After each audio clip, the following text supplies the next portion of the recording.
Assalamualaikum warahmatullahi wabarakatuh. Nama saya Muhammad Bagai Selastianto, nomor absen 22 dari kelas 11C. Di sini saya ingin melakukan praktek dakwah yang bertemakan bersedekah jalan menuju kebahagiaan.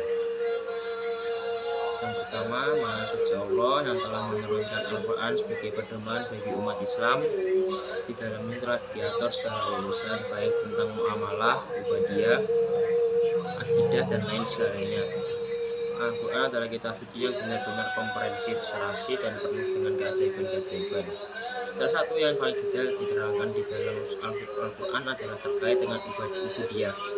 Ubudiyah tersebut diklasifikasikan menjadi dua, ada yang bersifat individual maupun sosial. Sifat individual misalnya sholat, haji, dan sebagainya. Sedangkan ibadah sosial seperti zakat dan sedekah. Dalam tatanan masyarakat, ibadah sosial memiliki lebih banyak manfaat daripada ibadah yang bersifat individual karena manfaatnya bisa dirasakan oleh orang lain. Maka dalam kaidah hukum Islam, ibadah sosial memiliki lebih banyak pahala daripada ibadah yang bersifat individual. Di dalam Al-Quran sendiri, salah satu ibadah sosial yang diterangkan adalah sedekah. Terdapat beberapa ayat yang secara khusus dan jelas menyebutkan tentang keutamaan sedekah. Al-Quran memang memberikan porsi lebih terhadap sedekah, sebab sedekah adalah sesuatu yang dirasa sangat penting dalam kehidupan sosial, kemasyarakatan maupun keagamaan.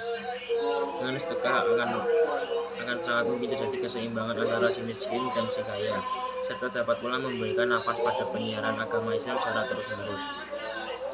Berbicara mengenai sedekah, banyak manfaat maupun pahala yang bisa dirasakan kita dapat raih dengan berlipat ganda saat kedatangan bulan suci Ramadan. Bulan suci Ramadan menjadi salah satu momen istimewa bagi kalangan umat Islam di seluruh dunia.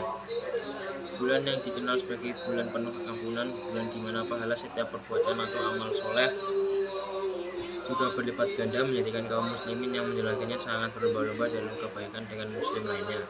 Salah satu hal yang bisa dilakukan dengan cara bersedekah, sebagaimana firman Allah Subhanahu wa taala dalam surat Al-Hadid ayat 57, innal musyriqina wal musyriqati wa radullah qardan hasanatan yudha'aful lahum wa lahum ajrun karim.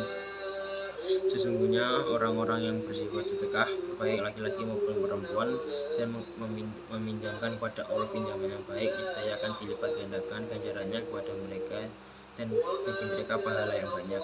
Sesuai dengan janji Allah Subhanahu wa taala yang Maha Dermawan tersebut, siapapun yang bersedekah niscaya akan diganti oleh Sang Maha Pemberi dengan berlipat ganda. Terlebih bulan Ramadan sebagai mutiara berseribu bulan menjadikan amalan kita sebagai manusia akan terus dikaruniai oleh pahala yang tiada terhingga. Bulan Ramadan adalah momentum yang tepat di saat Allah berfirman pada hamba-hambanya dengan rahmat, ampunan, dan pembebasan dari api neraka. Terutama pada malam nuzul Quran Lailatul Qadar, Allah melimpahkan kasih-Nya, maka barang siapa yang berterima kepada Allah Subhanahu wa taala, niscaya akan dianugerahi kebaikan dan pahala yang berlipat. Balasan itu senantiasa dikaruniai dengan amalan yang jadi berbuat, sebagaimana Allah Subhanahu wa taala berfirman dalam surat Al-Imran ayat 3, lan tanalul birra hatta tunfiqu mimma tuhibbuna wa ma tunfiqu min syai'in fa innallaha bihi alim. Artinya kamu sekali-sekali tidak sampai kepada kebijakan orang yang sempurna sebelum kamu menafkahkan sebagian harta yang kamu cintai, dan apa yang kamu nafkahkan maka sesungguhnya Allah mengetahuinya. Ayat ini dengan terang menjelaskan bahwa kita sebagai umat Islam hendaknya mendermakan harta kita kepada orang lain, salah satunya dengan bersedekah kepada yang membutuhkan. Dan maka dari itu, sebagai seorang muslimin yang sadar akan tanggung jawab agama dan tanggung jawab sosial, patut kiranya kita dituntut untuk melaksanakan ibadah sebagai bentuk ketaatan kepadanya, dan melaksanakan ibadah yang bersifat individual dan sosial seperti yang telah disebutkan secara seimbang. Bersedekah akan mengimbangi ibadah sosial kita. Selain itu, sedekah memiliki dampak positif yang nyata, yakni dapat meningkatkan hubungan sesama manusia. Terlebih dalam momentum Ramadan, segala kebaikan yang kita lakukan akan senantiasa mendapat ganjaran berlipat ganda. Semoga Sekian dakwah dari saya. Assalamualaikum warahmatullahi wabarakatuh.